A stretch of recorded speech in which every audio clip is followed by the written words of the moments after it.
പിൻവാതിൽ നിയമനത്തിന് സർവകലാശാലയിൽ കളം ഒരുക്കുന്നുവെന്ന് ആക്ഷേപം. നിയമനങ്ങൾ PSCയിൽ നിന്നും മാറ്റി സർവകലാശാലയ്ക്ക് നേരിട്ട് നടത്തുവാൻ അധികാരപ്പെടുത്തുന്ന നിയമ ഭേദഗതി ബിൽ കൊണ്ടുവന്ന സർക്കാർ PSCയെ നിയമന ചുമതലയിൽ നിന്നും ഒഴിവാക്കുന്ന ബിൽ അംഗീകരിക്കരുതെന്ന് മുഖ്യമന്ത്രിക്ക് പ്രതിപക്ഷ നേതാവിനും നിവേദനം നൽകി സേവ് യൂണിവേഴ്സിറ്റി ക്യാമ്പയിൻ കമ്മിറ്റി.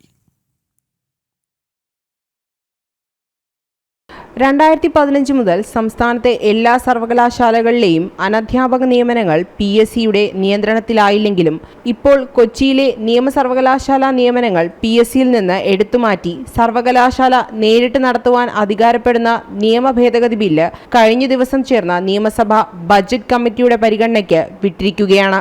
അടുത്തയാഴ്ച കൂടുന്ന നിയമസഭയിൽ ബില്ല് പാസ്സാകുന്നതോടെ നിയമ സർവകലാശാല നിയമനങ്ങൾ PSCയിൽ നിന്ന് മാറ്റപ്പെടും. ആദ്യമായാണ് PSCയെ ഒരു സർക്കാർ അർദ്ധ സർക്കാർ സ്ഥാപനത്തിന്റെ നിയമന നടപടികൾക്കുള്ള ചുമതലയിൽ നിന്നും ഒഴിവാക്കുന്നത്.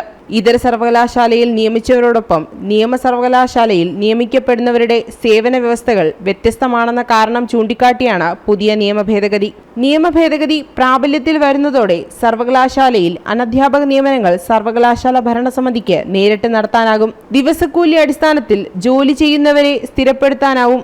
മേലിൽ PSCയുടെ നിയന്ത്രണമുണ്ടാവില്ല. നിയമ സർവകലാശാലയുടെ സേവന വ്യവസ്ഥ വ്യത്യസ്തമായതുകൊണ്ട് PSCക്ക് ഇവിടെ പ്രത്യേക റിക്രൂട്ട്മെന്റ് നടത്താനാവുമെന്ന സൗകര്യം ബോധപൂർവം ഒഴിവാക്കുന്നതായും യൂണിവേഴ്സിറ്റിക്ക് സ്വതന്ത്രമായ നിയമനങ്ങൾ നടത്തുന്നതിനുമാണെന്ന് ആക്ഷേപമുണ്ട്.